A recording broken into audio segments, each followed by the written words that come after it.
Thank you, Phil. My name is Dylan. I'm an alcoholic. Sober through the grace of God and A since September the 19th, 2013. And for that, I'm grateful. Um, yeah, thank you for the invitation, Phil. It's always an honor and a privilege to do anything for Alcoholics Anonymous. I'm really glad to see Zoom is still holding strong. I know there's kind of mixed emotions about Zoom. You guys were kind of talking about it before the meeting, and but I think it's cool that people from all over the country can get together, and not necessarily Zoom serve as in place of live meetings, for for extenuating circumstances, but that be an outlet that we explore and we can come together from all over. And um, I know for me, I have a relatively busy life, so if I don't get out to a bunch of meetings, if I can't, I usually can't explore beyond Boca Raton, Florida. So I don't get to see as many people as often as I'd like to. So I have a home group. My home group is the Just for Now group. It is a rotating format meeting. It meets on Saturdays at 10 a.m. In Boca Raton, Florida, at St. Joan of Arc Catholic Church. Anybody's in South Florida or in Boca Raton, please give me a call. It's a great meeting. I love this meeting. I believe that you should love your home group, and I definitely love mine. And I'm somebody who can definitely is a fly in the wall, just absorbing the experience of the people that I have that are in my home group. And some of you may know people who attend that group regularly. I heard Bob D from Boca Raton is a frequent there. So yeah, anybody's in town, I'll leave my number and name in the chat before I leave. And if you're ever in South Florida, let me know. We'll catch a meeting. So what Phil has asked me to do is to disclose in a general way, I suppose, what I was like, what happened, and what I'm like today. I'll kind of give you the backstory of kind of my resume, where I'm from and how I grew up and things like that. But I think what's really most important, and a lot of what I'll say will kind of be filler time so you can get to know me. I was just thinking before the meeting, it's only in Alcoholics Anonymous that you can get on a meeting with 100+ unknown individuals and then just start spilling your life secrets and everything but your social security number to a bunch of complete strangers. It seems kind of bizarre, I suppose, if you think about it. And but that's Alcoholics Anonymous. That's what we do. We tell stories, we share our stories, and we kind of share our experiences, and hopefully somebody who's new and nearly new can find some hope in that, and somebody who's maybe just suffering and is not necessarily so new can find some hope in that. I have a lot of kind of defects of character riddled in both pre-Alcoholics Anonymous and post-Alcoholics Anonymous. I didn't get a nice white collar when I came here, and I couldn't maintain it even if I did. And but I'll kind of give you the beginning and where I'm from. I'm the youngest of three. I was born in Brooklyn, New York, and I grew up on Staten Island. I was the baby of the family. Circumstantially, there was nothing wrong with my upbringing. I have nothing that I can blame and said that was the thing that made me alcoholic, or that was the thing that made me, insecure or narcissistic, or was traumatic in my childhood. There was just none of that. I mean, I came from a really loving family. My parents were divorced, but I grew up that way. I grew up and I lived with mom, and I saw dad on the weekends, and my whole family loved me. Everybody came together during Christmas. There was no hard feelings between either side of the family. It was really just kind of a mix of everybody. My dad was just married to another woman. For all intents and purposes, it seemed relatively normal. They weren't the only person I knew that had separated parents growing up. I knew that some parents were together and some parents weren't. I couldn't really comprehend that. But I always kind of felt insecure and separated from everybody. I didn't have that language when I was that age. I didn't say, Mom, I'm just really feeling separated from everybody else. I didn't think like that. I felt like something was wrong, right? Maybe my ego tried to convince me that I was special in some way. When I was a young boy with an imagination, I thought maybe I would kind of morph or develop some superpower, like I saw in read in comic books or saw in cartoons, but I really kind of tried so much to kind of get the approval of my peers and the people around me, and that of my first obsession was kind of the approval of my big brother and my sister. And my sister was 10 years older than me. My brother was 5 years older than me, so there was some considerable space, comparatively. And my sister was like a second mom, and my mom would work and she would go out and make the money, and my sister would do homework with me and do all that kind of stuff. And my brother was my hero, and I looked up to him, and it seemed like, he didn't really like me too much. And I think it was just, he was always kind of in the next stage of my life. And the memory I have for this back is really like he's in his pubescent, early teenage years, and his changing, and he's becoming a man. And it seemed like I didn't fit. I also come from a multiracial family. So my mom is Puerto Rican, and my dad is white, like me. And so and I don't speak Spanish. And anybody who may or may not be Latin, sometimes in the Latin community, if you don't speak Spanish, they don't consider you actually Latin. And it was interesting when I first met my wife. She asked me, like, what are your parents? And I told her my mom was Puerto Rican. She thought I was lying. She thought I was making it up about, wanting to show off, trying to be like Puerto Rican, like that's a thing. And I'm like, no, that, like, it's actually true. So I didn't feel, I was too kind of white, and I didn't speak the language for the Latin side, and for the white side. And I always can't, I was always kind of, you know Bill's, children, right? Bill's ex-wife's, children. And my dad is an alcoholic, self-proclaimed, of course. He's been sober since 1995, but ominous warning, I failed to heed. And I just kind of grew up in this weird kind of insecure place, and wanting to stand out. And when I moved to Staten Island, New York, I moved to this neighborhood, and it was a very kind of upper middle class neighborhood. And everybody's mom and dad were married, and mom kind of stayed at home and took care of the kids and took care of the home. And it seemed like everybody's mom, all they did was jog for a living. That's all they did. My mom went to work and they jogged, right, during the day, and the husband worked in Manhattan and took the express bus. And everybody's mom drove a white Escalade. Everybody's mom had a white Escalade, and my mom drove a green Altima. And she smoked, so it had cigarette burn holes in the seats, and there was always little burn marks right by the window, to ash her cigarette. And I think that those circumstances, those outside kind of circumstances, I use them to kind of validate this inside feeling, this feeling of separation from. And I really just try to be popular and be one with it. I love, and more about alcoholism. It says that our drinking careers can be characterized by countless vain attempts to prove that we can drink like other people. And I think prior to kind of that age of bringing drink into the equation, my life could be characterized by countless vain attempts to prove that I could be like other people. I wanted to dress like you, be like you, play the same sports you played, think like you, be in the same clique, be in all the same clubs, and do everything that I thought was cool and that I thought I should be doing for you to accept me. And I started drinking when I was 13 years old. I was a relatively book smart kid, but when I went into high school, a lot of my friends went to private schools and Catholic schools and things like that. And my mom just really didn't have the money. We were a public school family, and I went to a public high school, and I kind of took it as kind of an insult. It's like, how could you do this to me? I was trying so desperately to kind of fit in with these people, and I want to go. I'm not a practicing Catholic. I'm not really willing to even commit to the Catholic part. I just want to be in the same school as these guys, and uh, I ended up having to go to public school, and I was a book smart kid. I can make the grade. I was an A student, not top of the heap, but towards the top.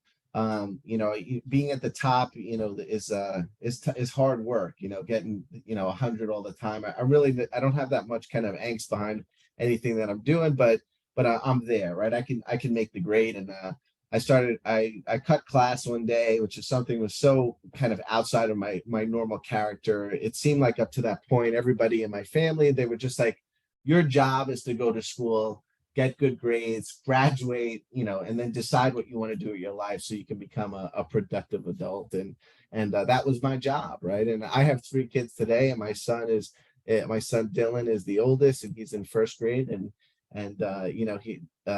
he's in Catholic school, by the way. He gets to go to Catholic school, he's always asking me, like, you know, why do you always have to work, right? And I'm like, um, because somebody's got to make the money. You have to work too. Your job is to go to school and get good grades. And it's funny how we kind of live out the pathology of our parents without even trying. And I had so many things to say about my mother's and my mother and father's kind of parenting skills that are kind of ingrained into me, and they really just kind of come out in the way I parent my children. So I cut class and with my buddy Matt, and Matt is still a friend of mine today, and we did a lot of really bad stuff together. But we're both kind of he's mostly sober. He considers himself sober, but by our definition, it would be far from that. But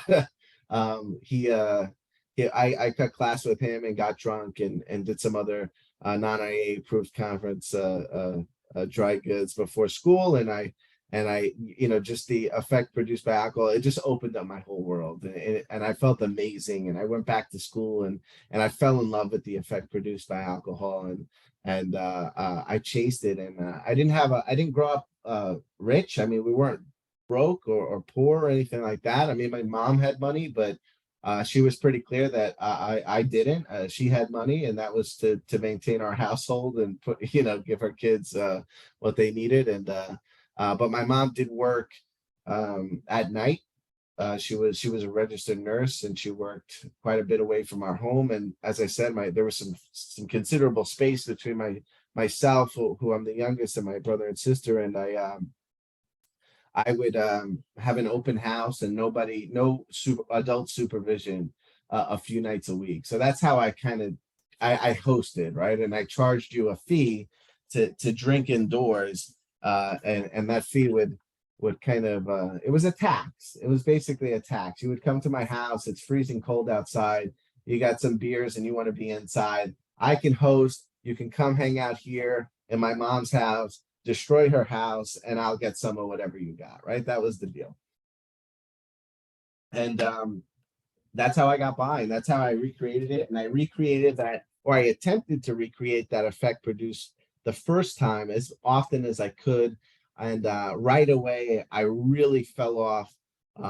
I think I was, it's interesting. Sometimes you have this conversation in Alcoholics Anonymous, and it even mentions it in some places in the book about, maybe there was a time in which we could have quit on our own willpower, right? And like, when does the switch where we go from hard drinker to full blown alcoholic, or from moderate to hard, and then harder to full? And I don't really think it matters. I think in my experience, I was immediately obsessed. I was immediately alcoholic, and I constantly had this obsession to drink, this obsession of the mind, and I could feel comfortable in my circumstances, at once, by taking a few drinks, just like it suggests in the big book. And when I came to Alcoholics Anonymous and I got a sponsor and he qualified me in Alcoholics Anonymous, that's what really convinced me that I was alcoholic, because I didn't really know what I was, right? I thought I was just, some people were just saying that I was an idiot,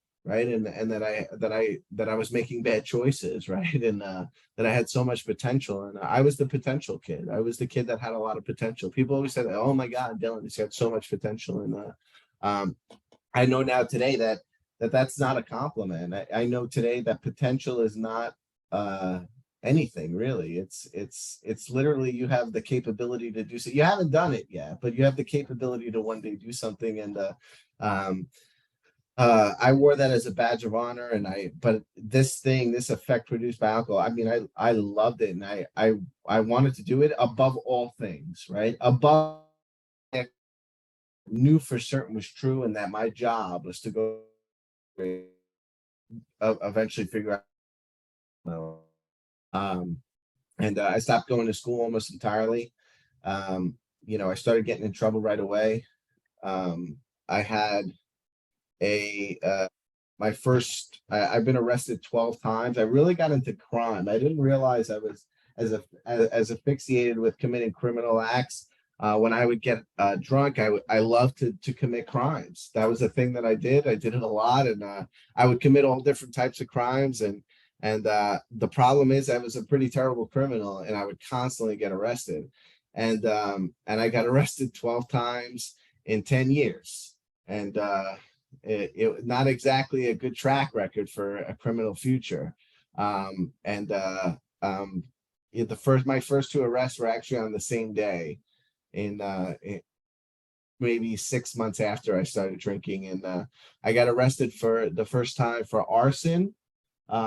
Just went right to arson, nothing, nothing in between, just right to arson. And I got out of that deal because my aunt, it's interesting how, I don't know if it's God or whatever, circumstance or coincidence, and maybe that's how God stays anonymous. He makes it look like a coincidence. But my aunt was available to come up that day, and she was my mother's brother's wife, and her brother was a high up in the New York City Police Department, and she got me out of that. And later on that day, I got arrested again for underage drinking in the park.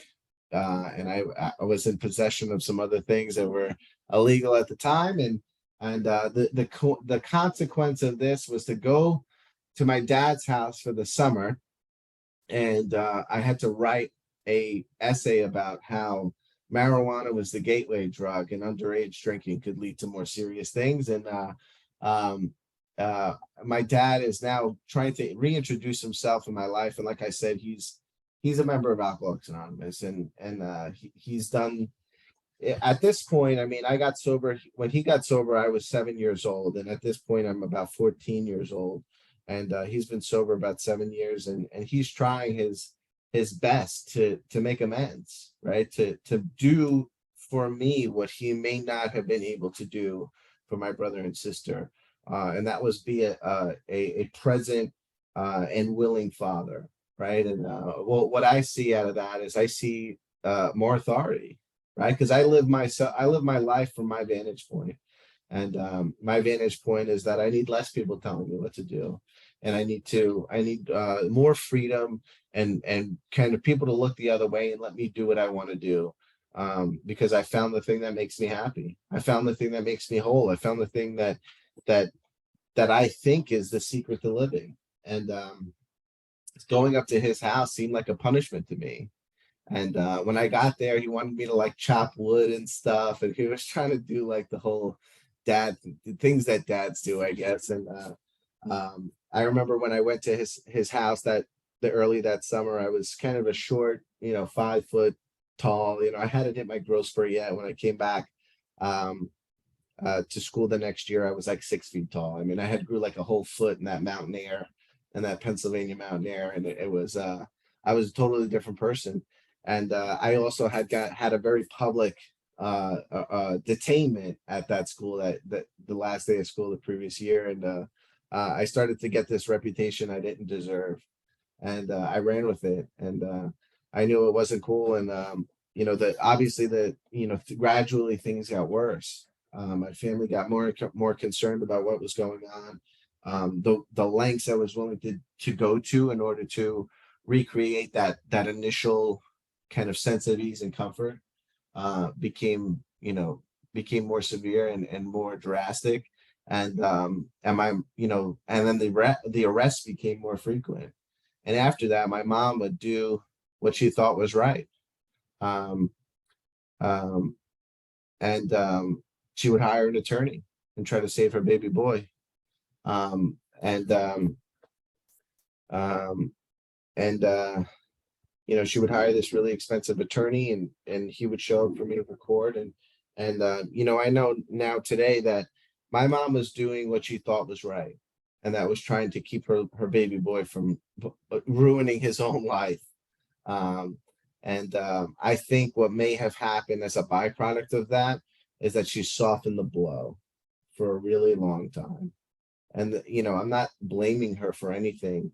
But I think what happened was is I was unable to um, pay due to the consequences of the actions that I took, right? And usually she would kind of give up on doing that and kind of saving the day, and but it wasn't between the ages of 14 and 24. It got insane. I mean, I had a lot of friends and a lot of fair weathered acquaintances and things that I would do, or people that I would hang out with, and I would hang out with different crowds that did different things and hung out at different times and had different income sources, right? And or levels of income. And then I would burn a bunch of bridges and then find new groups of people. I mean, I couldn't be all in on any one group because I was too selfish, right? And I was too selfish, and I was afraid that if you knew me, you wouldn't like me because I didn't like me.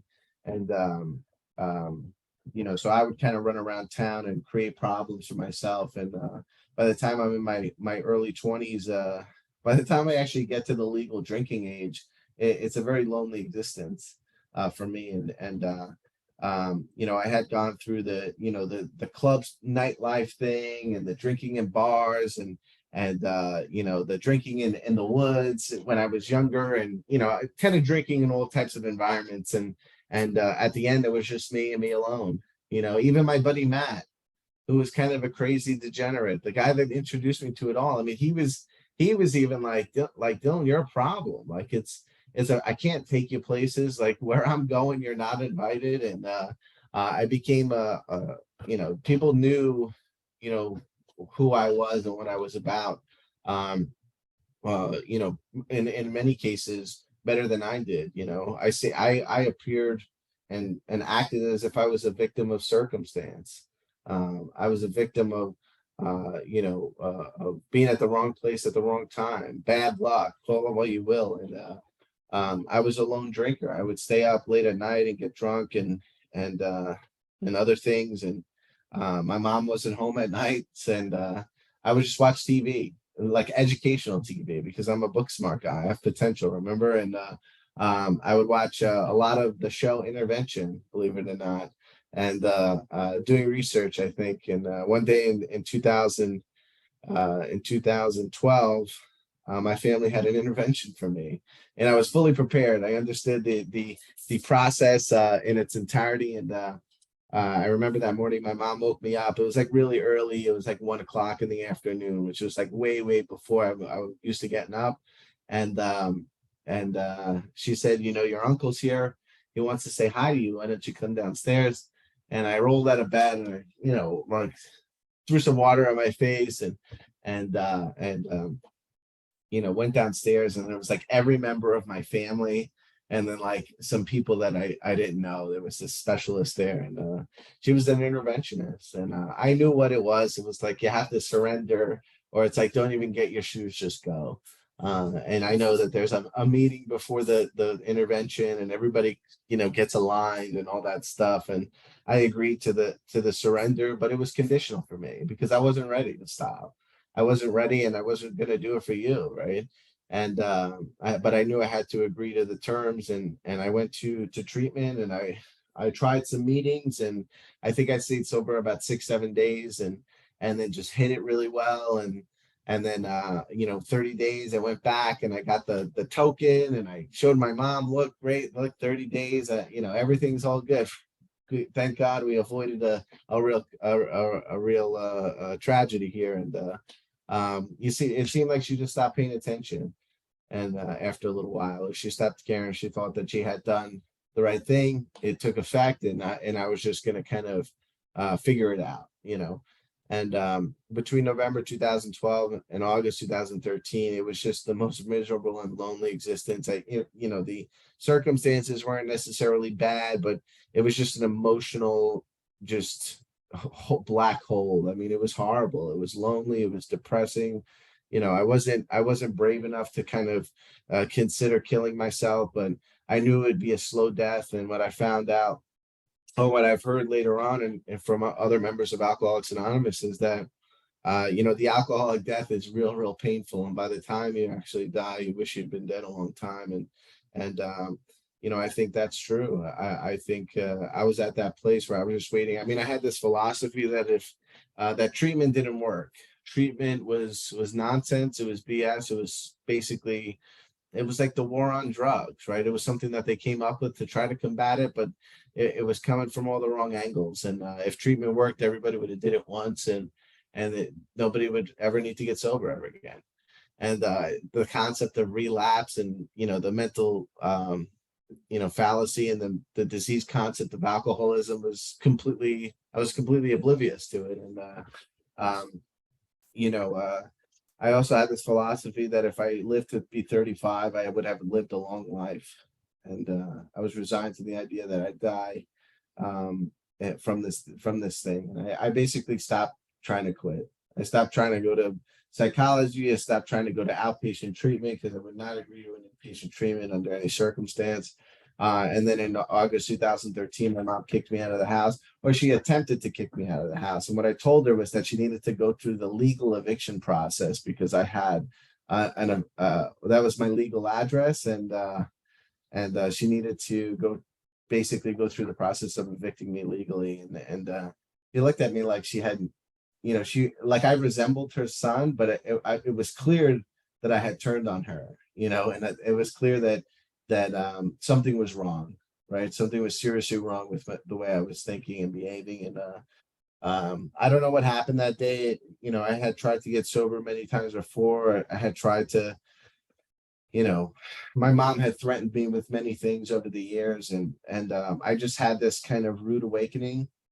Um, I've heard it described as the rude awakening before the spiritual one. And I called my dad and I said, Dad, I think I'm done, and me and my dad had started to kind of have conversations. I thought my dad could sponsor me, by the way, guys, before I came to Alcoholics Anonymous. And he was like, no, that it doesn't work that way, quite like that, but I could definitely help you. And I think what he was doing is he was just keeping me warm enough so he can give me to you guys, to Alcoholics Anonymous. And he said, why don't you go to treatment, plan on, try to get out of New York, and don't plan on coming home. He's like, I think you should do that. And that's what I did. I called this facility. I think they were reading at it like the 10-year plan about what was their facility was going to look like in 10 years. Because when I got to that facility, it didn't look anything like that. It was, there was supposedly horseback riding and acupuncture and all this great stuff. And none of that was there. And they said, oh, it's a beautiful lakeside view. And when I got there, it was basically a swamp that said no swimming, snakes and alligators. I didn't realize it was Florida, and I spent 6 weeks at that facility. And I think what happened, and there was a lot of good stuff. I mean, there's a lot of great therapy. I think therapy may be over influenced in the recovery, kind of community. And my sponsor sometimes says that therapy is the religion of today. I mean, it's kind of sad, but I think understanding things, people crave to understand. But our book and our process and our program is quite the opposite. I mean, willingness does not require you to understand anything. It just requires you to do. Right? It just requires you to do. You don't need an understanding of the process to be willing to do it. I think it's the example of the members of Alcoholics Anonymous that creates that willingness. We give you the hope that you can ultimately achieve some version of peace and serenity that we have. And it's your testimony that basically is the best proof of that possibility, being able to exist. And but I think the most important part of being in that treatment center was the AA meeting. Every day, the 12-step fellowship would come in and they would share their experience, strength, and hope, and they would bring speakers, and it would be people doing H&I, members of Alcoholics Anonymous for fun and for free, and just, knowing that they're overpaid in Alcoholics Anonymous and being willing to get back, coming up and sharing their experience, strength, and hope with me. And I just remember in those meetings, I mean, I would just laugh like I had not laughed like that in years. like from the soul, like from the belly, like almost to tears, like just feeling a sense of ease and comfort, almost almost as fulfilling um as taking a drink, right? I mean, I would be, at this point when I was drinking, I was getting intoxicated, but it wasn't shutting everything off quite like it used to. Um, and I felt comfortable in the meeting of Alcoholics Anonymous that happened at this treatment center. And when I asked this man to be my sponsor, and he came up and he did the first 3 steps with me while I was still in the treatment center, and he qualified me as an alcoholic, right? And I think that's an important task. And I think those of you who sponsor new people, we should definitely be doing that. We should definitely be qualifying people as an alcoholic, as it's described in our big book. And he qualified me, and I had a lot of other issues too. A lot of things that I did that were problematic, but by anyone's view. And but he made me see the importance of addressing this issue first, and trying to build this relationship with God. And when I got out of treatment, I got a new sponsor, because that sponsor, like, he had a lot of expectations of like where he wanted me to be, when he wanted me to be there, how he wanted me to get there. Basically, he wasn't willing to be my chauffeur and bring me to meetings. Um, and I basically got a new sponsor. I was like, well, I'm not going to walk. So what do you expect me to do? What I come to know now is that I was being a brat. I mean, this guy literally changed my world. I mean, I think we meet a lot of people in Alcoholics Anonymous that influence us over the years. I mean, tons and tons of people, but there's like maybe a handful of people that really change us. And he changed my entire world. I mean, I really need to find this man and thank him, because it's only because of him and what he did, and his effort and his willingness to help a newcomer, that I'm here today. And maybe I didn't work out with him, and I haven't been working with him the whole time, but it was really the seed that he planted that has allowed my life to become what it is today. And so I went through a couple of sponsors in rapid succession, and then I met a girl in early sobriety, and um, not as bad as it seemed, guys. I know that never is that statement is never really followed by anything. But her name is April, and she spoke here a year and a half ago, and we are the exception, not the rule, right? Ultimately, we got together, and we were nuts. Don't get me wrong, we were crazy. We were crazy and lust, and we went on a couple dates, and I slept over a house, and I just never went home, right? And never went home. And then she got a job in Miami, and we relocated from Jacksonville, Florida to Miami. And we started up with a group that's now called the Miami Group. It was, at the time, it was called the Brickell Circle Group, and we got heavily immersed in that meeting, and became real active. And I got a sponsor, this guy from Las Vegas, and he helped me with a couple other members of the Brickell Circle Group develop a conference of our own. I know you guys have the Appalachian Roundup, and we have a conference called Chapters to Recovery, and April and I organize this conference. It's a great conference, and it's here in Boca Raton. And I mean, he really taught me how to be a fantastic member of Alcoholics Anonymous.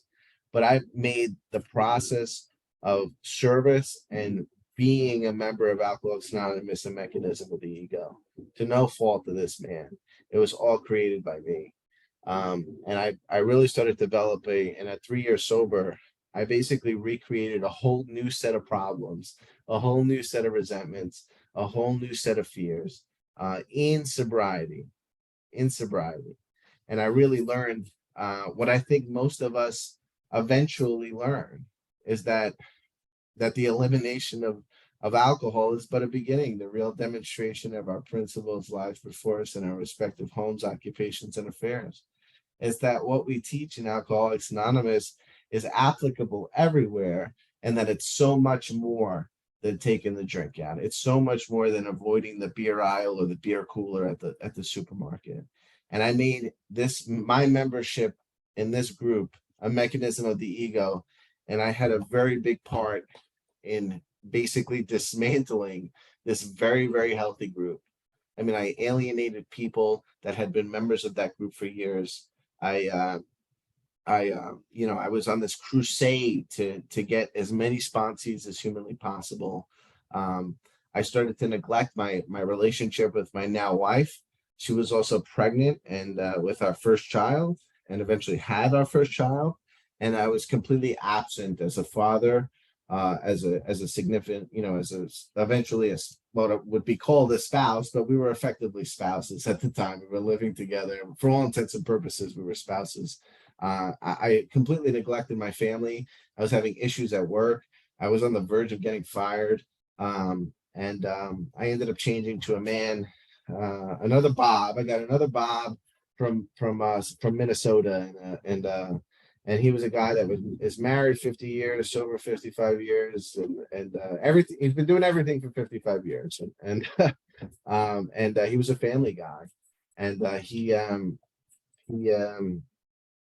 did another fourth and fifth step with him, and he began to be my sponsor. And he said, Dylan, you got a lot of activity going on and no God in this program. And he really helped me see that this is a spiritual program, that doing service is great. And sometimes, there's that saying, like, you fake it till you make it. And in some sense, for us, for newcomers or those who are nearly new, I was doing that for a while. I was pretending to know what, being willing to pick up chairs and agree to greet at the door, for a month or whatever, would eventually do. And then eventually, for a lot of us, is that develops into a privilege. We have a privilege to do those types of things. I mean, the man or woman at the door is in a prime position to get the sponsee. I mean, that's where you want to be. You don't want to be in the room, right? When they have to raise their hand, and then it's like vultures. All the sponsors come and they want to, we're all competing for the same new guy. I mean, you're in a prime position to put your hand out for that new man or woman and make them feel welcome, and hopefully get an opportunity to walk shoulder to shoulder with them. And he really helped me to see again that I was still very selfish and self-centered, and it's because I had a program. I had a lot of activity in AA. There was no God involved in this process. There was no God involved in this process. And he started to help me see that taking care of my family was service work. That's a part of what we do in Alcoholics Anonymous. And that if I really wanted to be a married man, and if I didn't want to be a weekend dad, I need to start showing up for my family and taking care of my wife. And I started on that endeavor. I also heard someone say that you need to give your employer a dime for his nickel, and that you need to do the job today that you're going to get paid for tomorrow. And I started trying to show up at work on time, do a good job, do a good job to the extent that I'm going to do my job well enough that it doesn't require me to trip anybody to win the race, right? If I'm going to be a highly productive person, I'm not going to push everybody, cheat in order to be the number one, right? I don't cheat to the gold medal. I do it honorably, and I bring people up, right? And I bring people with me, and I give credit where credit is due, and I don't try to steal the shine, and I don't try to, if I'm a highly performing individual, so be it. But it doesn't happen single-handedly, right? Everybody plays a part, right? And I started to I kept score a lot in my own home, especially with my wife. We kept constantly, you do this, but you do this. It seemed like everything was retaliatory. And what I found out is that I really had not forgiven some things that I acted like I didn't care about anymore, right? And that we always say, a lot of meetings that I go to, we always say the Lord's Prayer at the end of them. I'm open to the prospect that happens to most meetings, but may not happen at all meetings. There's an interesting line in that prayer. It says, "Forgive us our trespasses as we forgive those who trespass against us." And forgiveness is the key word there in that statement, is the as, right? Because as refers to both time and manner. So forgive us our trespasses as we forgive those who trespass against us, in the same way and at the same time. And I had never thought about that. Obviously, I heard that in Alcoholics Anonymous. I'm not some sort of religious philosophizer or anything like that. And and I started having to be open to the prospect that if I wanted my relationship with my wife to get better, if I wanted my relationship with my employer to get better, that I needed to be able to forgive them in the same way and and immediately. And ultimately, I would afford myself the opportunity for advancement. I'd afford myself an opportunity to go deeper in my relationship with my wife. And I also left my wife unmarried for over a year with a child, and completely unaware of the fact that she was a real devout Catholic, a real devout Christian, and she it really hurt her that she was an unmarried woman with a child. It just never occurred to me, right? I mean, I think that happens to a lot of us. I mean, we live in our own head, right? I live life from my own vantage point, and uh, it was a problem that I was completely unaware of. And I finally married my wife, and I made a lot of my amends, dealing with the wreckage of I think we deal with the consequences of our of our drinking for the first couple of years of our sobriety. And I started to kind of mend those relationships, not say sorry, not, you know, uh, try to sweep things under the rug and kind of hide behind this disguise that I was a member of Alcoholics Anonymous and I was trying to do the right thing, but actually do the right thing, actually build those relationships back to a place where they were better. And I got an opportunity that doesn't really come for a lot of people. And it was an opportunity to own a business in the profession that I work. And it was with a man that had hired me in college who had fired me for obvious reasons, taking too many days off, not showing up to work. The guy that shows up to work isn't ready to work, right? And I had rebuilt that relationship over the years, and he gave me an opportunity to kind of build a part of this business here in South Florida, and I took it. And that's because of Alcoholics Anonymous, right? That's because of God. And I don't think that God gives us all opportunities to become business owners. I don't think God gives us all opportunities to make a lot of money or to have a relationship. But I think there's really some kind of hope to know that if we change how we behave, right? Who we are, right? And people can see that. And when people can see that, they're attracted to being around you and and having a relationship with you. And I believe that a lot of what we do in Alcoholics Anonymous is learning how to tend to our relationship. I think life is a series of lessons of how we tend to different relationships. And I think if you use the backbone of Alcoholics Anonymous and the principles that we learn here or that we stress here, it that those relationships can be tended and grown, and we can have a extremely fruitful life, both physically, spiritually, and mentally. And I love Alcoholics Anonymous. I think that the best part of me, all the things that I consider most valuable in my life are a byproduct of what I've learned in Alcoholics Anonymous, and the ability to do that which I would not normally do as a matter of course, right? I've heard somebody describe willingness as that which we would do that we would not do as a matter of course, doing something totally different, being open-minded to the prospect that there's another way, and that I may not always have the answer or the formula of how to get to A to Z, but I know how I need to act at every single stage, how I need to be at every single stage, how I need to, kind of bring love and kindness into this process. It's funny, I was at a meeting this morning, my home group, and somebody shared in the home group, and they said something that didn't need to be said. And I'm sure we've all been at a meeting where somebody says something that may or may not need to be said. And I started to think about what opportunities I have sometimes restrain pen and tongue and not say something that doesn't need to be said. It's not my job to automatically make you aware of some deficiency that you have or something that you could be doing better. And I have a really bad habit. And what it reminded me of is there's always opportunities for growth. There's always opportunities to recreate ourselves and replace ourselves with something totally new. And that it's only in Alcoholics Anonymous or the process of Alcoholics Anonymous that is one method in which we can do that.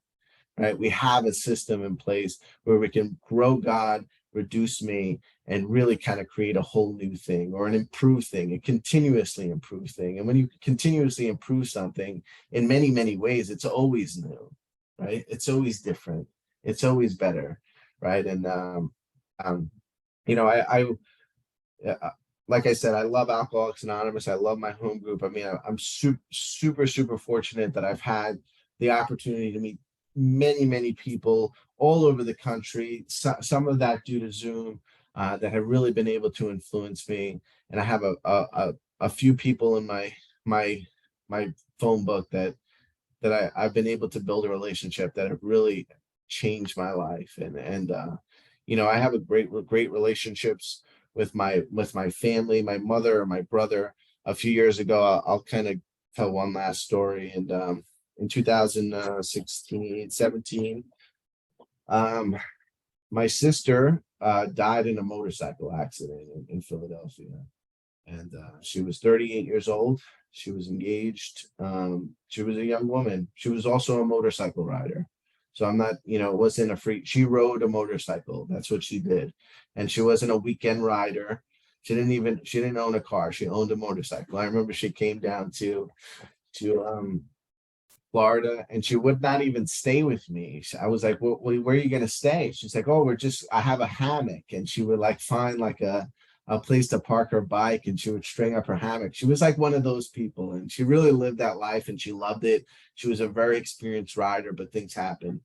And I remember I was taking my son Dylan to Disney World, and I got the call. I immediately left town to be with my family. Um, and it just killed my mother. It killed her. And I can't imagine what it's like to have to bury a child. And I have three now, and I can't imagine. There's one thing that my mom's always said, that I really believe, is that you're not supposed to outlive your children. They're supposed to outlive you. And for the first time ever that I can remember, um, through this turmoil and this chaos that was happening, this completely tragic accident, I was able to show up for my family. And I didn't make it about me. It wasn't about how Dylan lost his sister. It was about, hey, mom, what do you need from me? What can I do? How can I help? And that's not something that happens by me, but through me.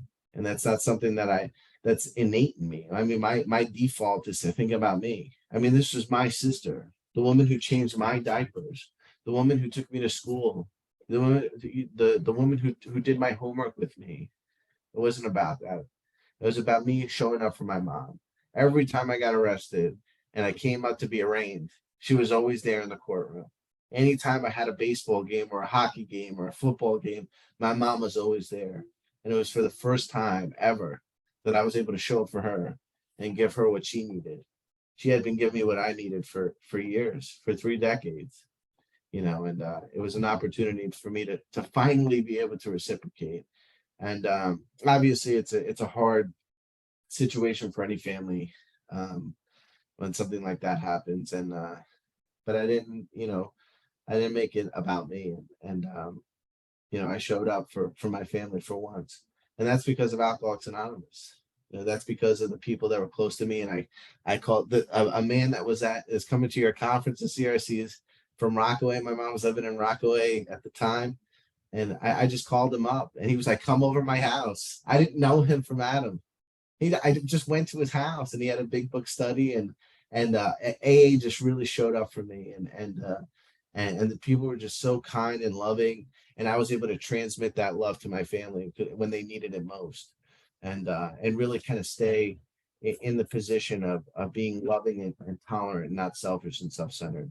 I think that's probably the best example of what Alcoholics Anonymous does for the alcoholic, is that we show each other and allow to each other to grow God in our lives, reduce ourselves, and then in moments of need, when trials, when low spots and trials ahead finally show up, that we have a process and a program that we can rely on in tough times, and get through those tough times with dignity and grace. And I want to thank you guys for having me here, and thank you for letting me share at your meeting.